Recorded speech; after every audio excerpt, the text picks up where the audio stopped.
காட்டில் ஒரு நரி வாழ்ந்து வந்தது. அது ஒரு அழகான காய்கறி தோட்டத்தை பார்த்தது. உள்ளே போக வேண்டும் என்ற ஆர்வம் தோன்றியது. உடனே அந்த தோட்டத்துக்குள் நுழைந்தது. அங்குள்ள காய்கறிகளை பார்த்து எவ்வளவு காய்கறிகள் என்று மகிழ்ச்சியில் இருந்தது. சில காய்கறிகளை எடுத்துக்கொண்டு இன்றைக்கு சரியான விருந்து என்று தனக்குள்ளே சந்தோஷப்பட்டது. காய்கறிகளை எடுத்துக்கொண்டு செல்லும்போது தோட்டக்காரர் வெட்டி வைத்த பெரிய குளியல் நரி விழுந்தது. உடனே தோட்டக்காரர் நரியை பார்த்துவிட்டு திருடன் திருடன் என்று கத்தினார்.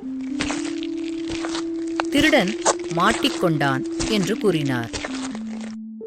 நான் திருடவில்லை, காய்கறிகளை கழுவிக் கொண்டிருக்கிறேன் என்று நரி பொய் கூறியது.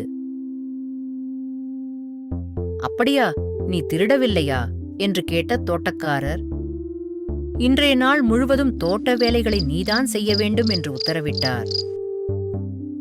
காய்கறிகளை சுமந்தது, தண்ணீர் ஊற்றியது, இன்னும் பல வேலைகள் செய்தது.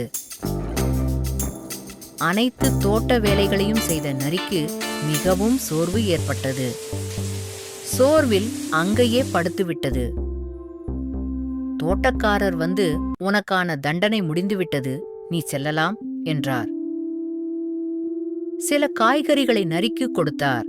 திருடாமல் நேர்மையாக உழைத்து வாழ் என்று கூறி அனுப்பினார். நரியும் காய்கறிகளை பெற்றுக்கொண்டது.